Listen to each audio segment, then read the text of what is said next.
Okay, I have to admit something here. I had to brainstorm a way to get rid of the activity that we usually do when we get to aging because in the times that we're living in, I just, even though it's well intentioned, I'll explain it in a second, it just is not the time. So prepare yourself. This is what we usually do. And I'm always met when I tell classes that we're doing this, the stuff that we do in person. And quite honestly, even when I teach marriage and family online, I'll do this as a discussion board. Um, we'd start the discussion of aging that day by having you all write each other's obituaries. So I would have you pair off, yes, I said obituaries. I would have you pair off and kind of author each other's. And I would have you decide what day you wanted to pass away, no longer be here on earth. I would have you decide if you wanted to be married. If so, do you know to whom at this point? And if you want to have children, do you know how many and how many grandchildren would you hope to have? And what your career is going to be and how long you're going to work in that career. I would have had you decide what organizations you want to volunteer with in your lifetime. Like, what ways do you want to contribute to the community around you? I would have you decide what attributes do you want to be known for? Like, what characteristics do you want people to, think of you as? So, like, if I were to say for myself, it would be like hardworking and good humored, something along those lines. But this is just not the time for that exact kind of conversation. However, I would always, when classes would hear that's what we were doing, they'd always kind of understandably, because it's so strange and bordering on problematic, they'd be like, oh, why would we do that? But you get through it, you discuss it with your classmates, and what you realize is you're not actually talking at all about anything besides what you want in life. And I know all of you, and granted, we are in varying ages and stages in our own classroom, but I know that all of you are just getting to the age, or you're a little well past the age, because I'm way, way past the age, that you realize that one of our most precious resources in this world is time. And it goes so very quickly. The years tick by quickly. The decades sometimes tick by, you blink and all of a sudden you're, so much older, or your family, your nieces, your nephews, everybody's, grown, and parents have gotten older and things along those lines. Time goes so quickly. And so, really, when talking about something like an obituary, you're talking about what you want in life. And one thing you're talking about is how long do you want to live? And I did keep that in the discussion board because I do think that that is really something to reflect on for a minute. Kind of what's your gut reaction to like what age you would want to be? Because it's been very interesting as I've gone around classrooms for the last handful of years, seeing, literally 1,000 students answering these questions, and to see, where some people are saying, oh, I'm good at 73, and other people are saying, I want to be 106. Like, and some people, say, hey, who knows what we're going to create in this society? I want to be 150.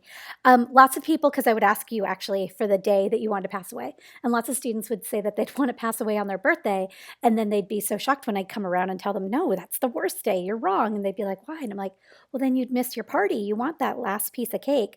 And so some students would be like, oh, okay, you're right, and say, oh, no, I want to pass away the day after my birthday. But some students would be argumentative with me and be like, well, no, then I'll, pass away at like 11:59 at night, that type of thing.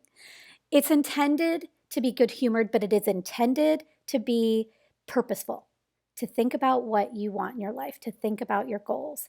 But let's talk about aging through this particular lecture, and we'll revisit in the end kind of ideas about the lives that we have in front of us. So, one thing I want to share with you, and I don't know if this has been ever brought up in other classes, depending on what you've taken, but this is a population pyramid. And you can see the 1950 population pyramid in the top in 2016. I thought before this lecture I should probably go find and see if they have one more recent, but I decided just to go along because I can't imagine that much has changed in 4 years, but who knows? Certainly you can see the changes in the, what would it be, 66 years in between these two. So things I want to bring your attention to. Look at the bottom of 1950. Look at to that 0 to 4 age bracket and think about what historical phenomenon do we know that to be now? The baby boom, right? And now look and see in 2016, where do you see those baby boomers, right? You can still see that bump in our population in that like 50 to 59, 60 to 64, 65 to 69, right around in that age range. So you can see, and it's stayed, our population pyramid has stayed, rather wide underneath that baby boom. The other thing I want to bring your attention to is the very top. Look at 1950. What's the last age range? What's the last bracket that they show? 85. And now look at 2016. And where is 85? 85 is, fourth one down. And the highest is 100 plus as individuals have been living longer and longer. You want to see a population pyramid in the shape of a pyramid. You want that base to be the biggest, because if you have an aging population and we will possibly be in that scenario when you look at that little baby boom bump that still exists in our society, and you have heard conversations about that. The idea that if you have, a significant portion of your population as individuals who are older, elderly, and they're not working because they're retired and they do require a lot of times, more medical interventions and things, that can really impact your country's stability. Quite honestly, some countries, Northern European countries over the last few years, have seen that their population pyramid is not as strong in its base, and they've actually incentivized families to have more kids. And so that's kind of something to think about in relation to aging populations. And so I wanted to focus in on that for just a minute. Okay, let's talk about different types of age. There's your functional age, which is defined by the things that you can do. A lot of times this is called ADL, activities of daily living. These are the basics, being able to walk and, feed yourself, bathe and brush your teeth and all of those types of things. But there's also IADL, which is instrumental activities of daily living, which are activities like, for instance, balancing, your checkbook. Or big checkbooks are kind of antiquated at this point, but making sure that you're keeping track of your finances, or driving and things along those lines. So that's your functional age, the things you can do. Then there's your psychological age, which is how old you feel you are, which I think that this would be kind of like I'd said way back when we talked about individuals in our families that might have been married for, 30, 40, 50, 60 years. Had you asked them, what the secret was to marriage? Have you asked ever that the people in your lives who are reaching their 70s and 80s, like psychologically, how old do you think you are? And it'd be interesting to see, because I would hypothesize that most people would say a younger age than their actual chronological age, right? Because that's another type of age that I didn't list here, chronological age, because that's the age that we're all so very used to, is our chronological age, how many years we have been here alive.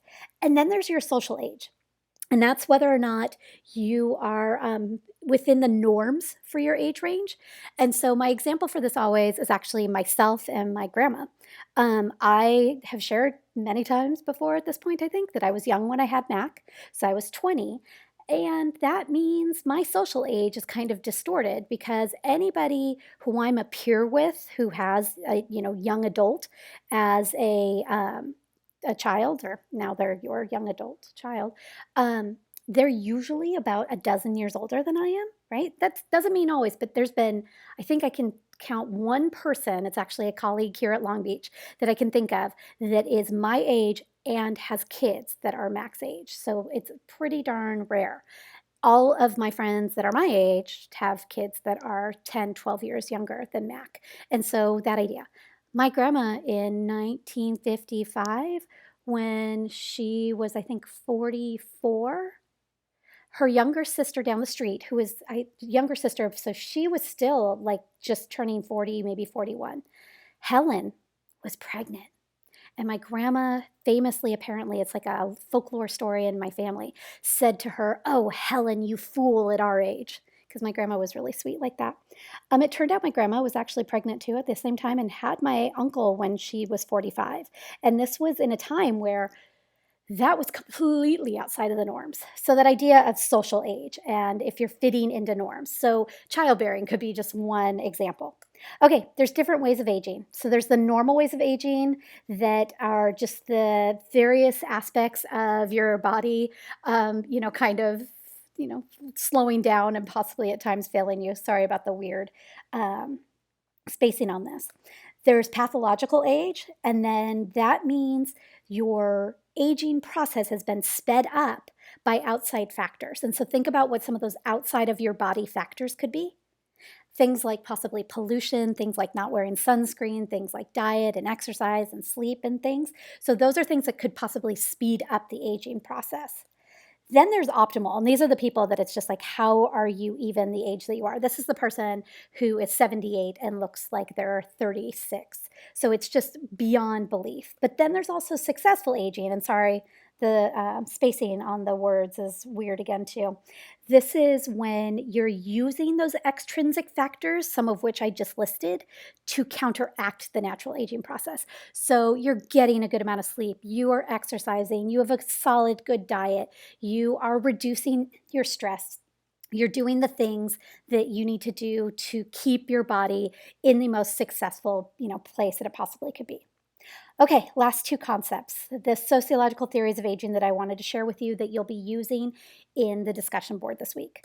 First is disengagement theory, and this is when a person kind of pulls back from society. And if we do not truly value people who are in our older generations. We do not, in some cases, even have respect. A lot of times we infantize people who are older and treat them like children, which is not fair in any which way, being that they are adults deserving an inordinate amount of respect, just like everybody. But that idea of the fact that you just kind of shrink away from society. Um, Uncle Ted and Aunt Helen that I told you about, that they fought, no, not Aunt Helen, Aunt Lorraine. So many aunts to tell you about. Aunt Lorraine and Uncle Ted. Aunt Lorraine said something to me about retirement, because that's what I want you to think about when I ask you. Well, we're not doing this activity this time, right? Because I talked about why we're not doing obituaries. But one of the obituary questions would have been like, what is your career that you want, and how long do you want to work for? Well, routinely when students answer this, they'll be like, I want to work for 25 years. I want to work for 30 years. And then I'll ask them how old they want to live to be, and they'll say 87. And it's like, well, what are you going to do with those other 25, 30 years that are unaccounted for towards the end of your life? So Aunt Lorraine, who was retired, right? She was older when we got to spend some time with her, talked about retirement, because we dangle retirement like a carrot. Like it's just, it's everything we want. We never have to wake up again to the responsibilities of going to a job. We're going to travel the world and everything else. She spoke of retirement as really isolating, because you stop going to that job, whether you loved your career or you struggled with it for a myriad of reasons. And you just kind of spend more and more time in your home alone. And so that really got me thinking about the way that we talk about careers and what might be. This is why I would ask you in an obituary, what would be the second, aspect of your life? What community organizations do you want to take part in? How do you want to be a vibrant member of society? And so that's actually the other theory. So whereas disengagement theory is all about people who are of advancing age kind of pulling away from society, and society not valuing and saying, hey, we want you, out here contributing in any which way, because society as a whole kind of ignores individuals who are older. But then also there's continuity theory. And that idea is to age successfully, as you can see, people have to maintain a vibrant, fulfilled life. I want you to think about, what do you want from all of these awesome, amazing, just terrific years, I can't say enough adjectives, that you have in front of you. It goes by very, very quickly, as I know you are learning and you know. And so to think through, because I know in college we're so focused on our careers, and you absolutely should be, but kind of tuck it in the back of your head to be on that lookout for, even more. How do you want to be a vibrant, fulfilled person for all of the years of your life? So in our last few seconds, I'll share with you, and I say it in the discussion board instructions too, I've decided for some reason that 78, and it's because I kind of joke with Sean about 78. I've decided I'm out of here at 78. I'm going to live to be 78. And my grandma lived to be 92, and she was capable and spry and on her own in Chicago, up until like 91. She came out here for one last Christmas, right around her 92nd birthday, and her health declined shortly after that. So, it was not a long drawn out aging process. She was healthy and vibrant until she wasn't anymore at the very end. And so I have that as an example, but I don't have a lot of other successful aging examples in my family. And so I think that that's where I get my perception. I want you to answer for yourself and share with your classmates kind of what age kind of gut reaction is yours. And then I want you to think about what are the examples you see in your family. So when I say I joke about 78, I always tell Sean, because Sean's going to live to be like 97, that, that means he'll have time for a second wife. I don't necessarily know if he appreciates that line of joking, but I kind of joke about his second wife a fair amount, and he tolerates my terrible sense of humor. So I guess that's what my plan is for his continuity theory. I'm not even quite sure, but I'll go ahead and leave this at that.